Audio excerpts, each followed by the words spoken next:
Assalamualaikum warahmatullahi wabarakatuh. Selamat pagi anak-anak semua. Bagaimana kabarnya hari ini? Alhamdulillah, luar biasa. Allahu Akbar. Takbir, takbir, yes. Oke, jadi kakak di sini akan membawakan sebuah dongeng loh. Dongengnya diceritakan di sebuah hutan, yaitu dongeng si rusa dan kancil. Kalian pasti udah pada gak sabar kan? Langsung aja kita mulai dongengnya. Di sebuah hutan, hiduplah seekor rusa kecil bersama ibunya. Rusa adalah hewan yang baik dan penurut. Setiap hari, ia membantu ibunya mencari makanan di hutan. Rusa juga seekor anak rusa yang ceria. Tak heran, rusa memiliki banyak teman seperti monyet, zebra, kancil, gajah, dan hewan lain. Suatu pagi, rusa pergi untuk mencari makanan di hutan.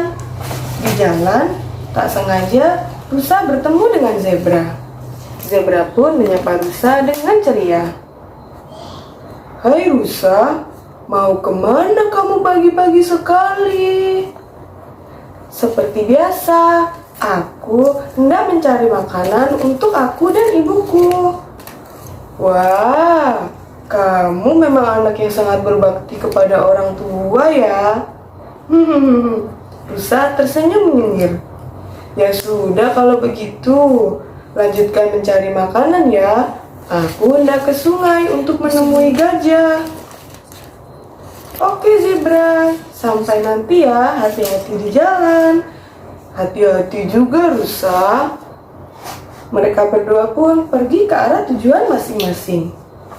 Akhirnya rusa sampai di hutan, tempat biasa ia mencari makanan. Hari itu rusa sendirian karena masih sangat pagi. Biasanya ada beberapa hewan lain juga yang mencari makanan di hutan. Rusa pun mengambil beberapa makanan dari beberapa pohon. Ada timun, jambu air, manggis, dan masih banyak lagi. Sedikit demi sedikit buah-buahan pun terkumpul. Tak terasa keranjang rusa sudah hampir penuh dengan buah-buahan. Setelah keranjang sudah penuh, rusa pun pergi dari hutan untuk menuju ke sungai. Sesampainya di sungai, rusa meletakkan keranjang buah-buahannya di bawah pohon besar yang lokasinya lumayan jauh terlihat dari sungai. Dan di saat bersamaan, lewatlah si kancil di dekat sungai. Tak sengaja, mata kancil melihat ada sebuah keranjang yang penuh dengan buah-buahan. Kancil menoleh ke sana kemari, ingin memastikan buah milik siapa itu. Sambil tersenyum, muncullah niat jahat si kancil. "Wah, buah-buahan ini sangat menggiurkan." Sambil ia memegang keranjang tersebut. "Sepertinya kalau aku mengambil beberapa timun ini tidak akan ketahuan deh. Apalagi rusa juga sedang asik berendam di sana," ucap kancil dalam hati. Kemudian kancil melaksanakan niat jahatnya dengan mengambil beberapa buah timun. Kemudian ia langsung pergi begitu saja. Hari sudah mulai siang. Rusa pun beranjak dari sungai dan berjalan menuju keranjang buah-buahan miliknya. Rusa merasa seperti ada yang kurang dari buah-buahannya. Setelah diperiksa, ternyata rusa kehilangan beberapa buah timun. Sepertinya tadi aku memetik ada banyak buah timun deh. Kenapa sekarang hanya tinggal satu ya yang ada di keranjang?" Sambil menatap bingung keranjangnya. "Apa jangan-jangan ada yang mencuri ya? Tapi siapa?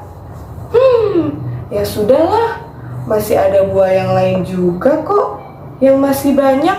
Gak apa-apa deh, lebih baik aku pulang, nanti ibu mencariku."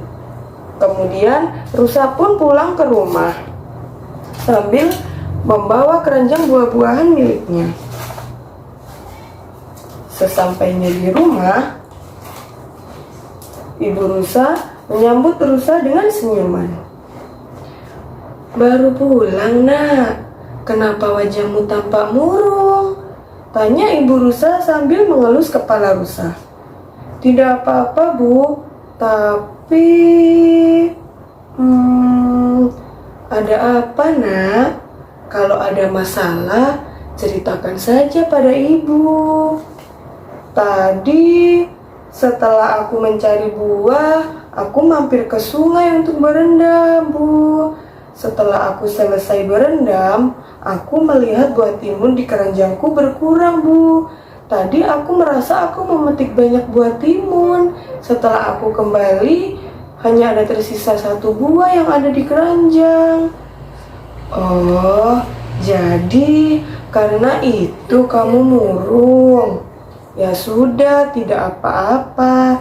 Besok kan kita bisa mencari lagi yang lebih banyak," ucap ibu rusa sambil tersenyum. "Baik, Bu," ucap rusa, lalu rusa pun pergi ke kamarnya. Dengan berat hati, rusa pun mengikhlaskan buah timun yang telah ia petik dan hilang. Hari pun sudah larut malam. Ibu rusa menyadari bahwa anaknya tak kunjung keluar dari kamar. Apakah dia masih memikirkan buah timun itu ya?" ucap ibu rusa dalam hati. Karena tidak tega melihat sang anak terus-terusan murung di dalam kamar, akhirnya ia memiliki ide untuk memasak makanan kesukaan rusa. Tak lama kemudian, makanan pun sudah matang. Ibu rusa memanggil anaknya dengan sangat lembut. "Nak, keluarlah. Ibu sudah memasakkan masakan favorit kamu," ucap ibu rusa.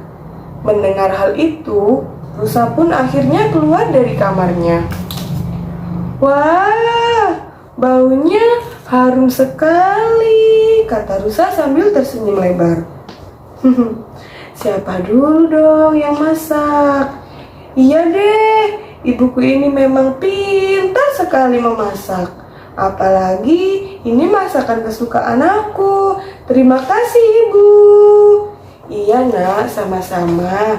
Ayo kita makan, mumpung masakannya masih hangat."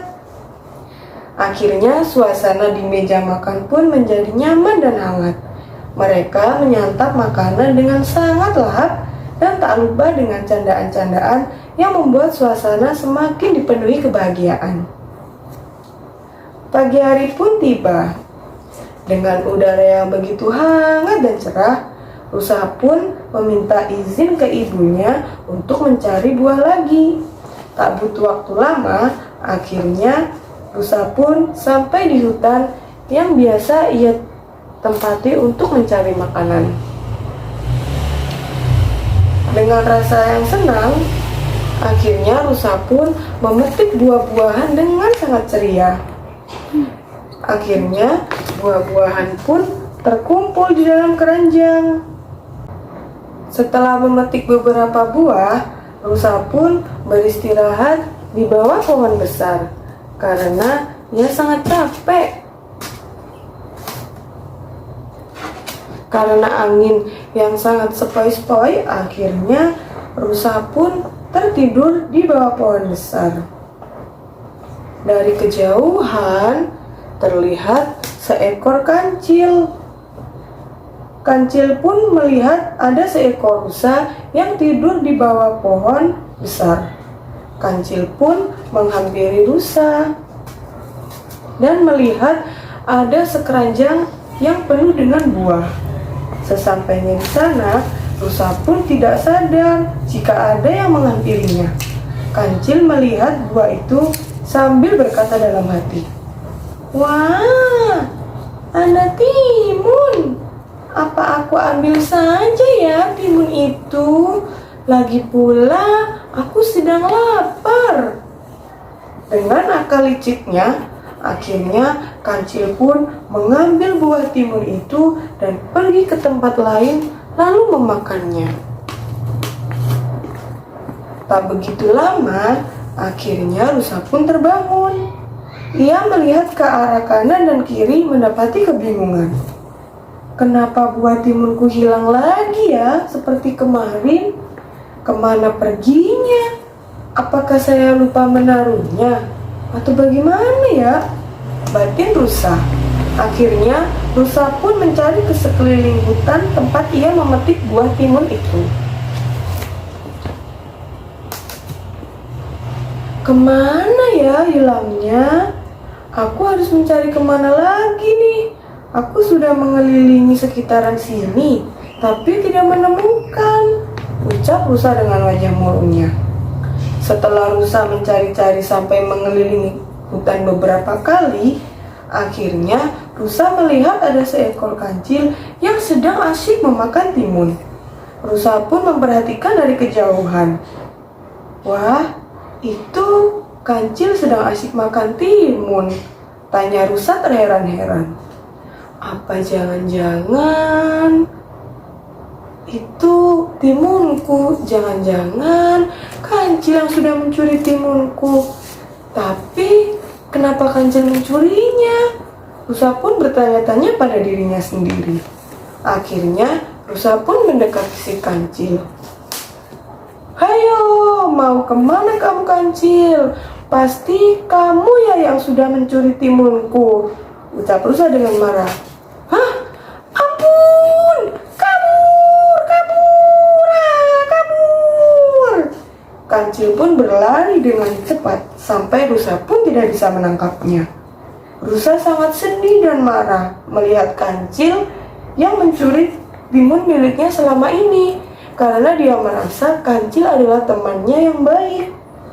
Dengan muka murungnya, akhirnya rusa pun pulang ke rumahnya. Sesampainya di rumah, ia menceritakan lagi kepada ibunya bahwa timun yang ia petik dan selama ini hilang telah dicuri oleh kancil. Ia kesal sekali sampai rusa pun menangis kepada ibunya. Kemudian ibunya pun menjawab, sabar nak, sabar, tidak apa-apa, ikhlaskan saja timun itu, ucap ibu rusa dengan sangat lembut. Tapi bu, aku kan sudah capek-capek memetik timun itu. Bisa-bisanya kancil malah mencuri dan menyantap habis timun itu. Terus dia kabur. Ya sudah, sabar, sabar nak. Kalau ada orang yang jahat sama kita, kita tidak boleh jahatin dia lagi. Kita harus sabar dan menerima.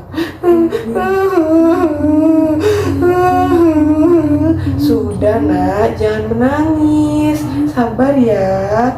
Besok kita cari lagi yang lebih banyak. Baik bu. Ya sudah, besok ibu saja mencari buah timunnya deh kalau gitu. Rusa pun mengangguk. Ia lebih tenang karena sudah bercerita dan mendapat nasihat dari ibunya. Tak lama setelah kejadian itu, rusa diundang oleh monyet untuk datang ke pesta acara di rumahnya. Rusa pun datang dengan sangat gembira karena ingin bertemu dengan teman-teman yang lainnya. Keesokan harinya, saat ibu rusa hendak mencari makanan ke hutan, tak sengaja ibu rusa bertemu dengan ibu monyet. Ibu monyet menceritakan semua yang ia dengar tadi malam di pesta anaknya. Ibu rusa merasa sangat kesal kepada anaknya karena sudah mengajak teman-temannya ke hal-hal yang tidak benar. Padahal saat dinasehati, rusa menjawab akan menuruti nasihat ibunya.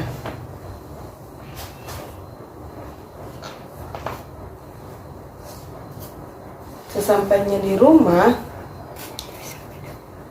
ibu rusa pun menasehati anaknya. bahwa ia tidak boleh seperti itu, karena perbuatan jahat tidak boleh dibalas dengan perbuatan jahat. Nah, kita harus tetap menjadi orang baik dan sabar, walaupun orang lain jahat kepada kita, ucap Ibu Rusa. Rusa pun mengangguk dan meminta maaf kepada ibunya. Iya Bu, aku minta maaf. Aku tidak akan mengulangi kesalahanku lagi.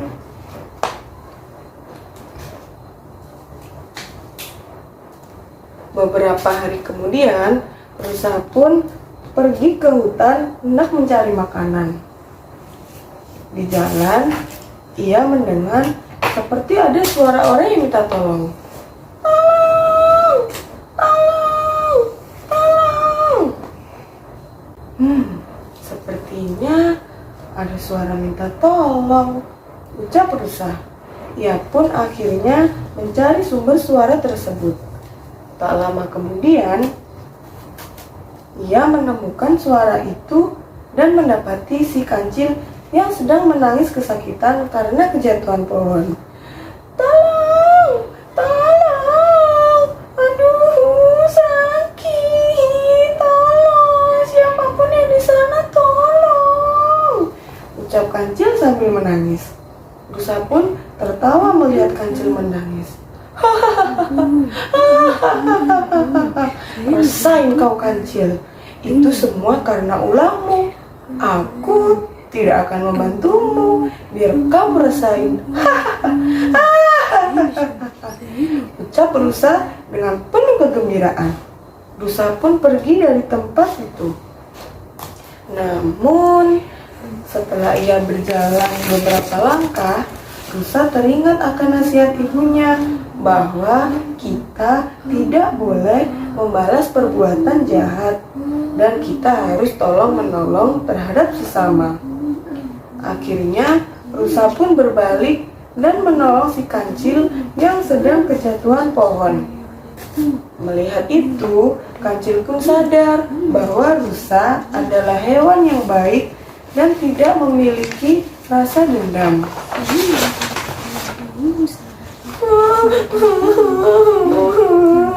Terima kasih Rusa, kamu sudah menolongku. Padahal aku sudah jahat kepadamu. Aku kan sudah mencuri timunmu beberapa kali. Iya, sama-sama kancil. Sudah seharusnya kita saling tolong-menolong kepada sesama tanpa melihat dia sudah jahat ke kita. Aku janji, aku tidak akan mencuri lagi dan aku tidak akan rakus lagi. Maafkan aku ya kancil atas semua perbuatanku. Iya, aku sudah memaafkan kamu, tapi kamu harus janji tidak akan menepati. Salah. Kok tidak akan menepati? Iya, aku sudah memaafkan kamu, tapi kamu harus menepati janji kamu. Baik, aku akan nepatin janjiku, Rusa. Akhirnya mereka pun berdamai dan menjadi seorang sahabat yang akan selalu bersama-sama dan membantu semua orang yang membutuhkan. Tamat. Yeay. Pesan moralnya di dalam dongeng ini, kita harus selalu menjadi orang baik meskipun orang lain telah jahat kepada kita.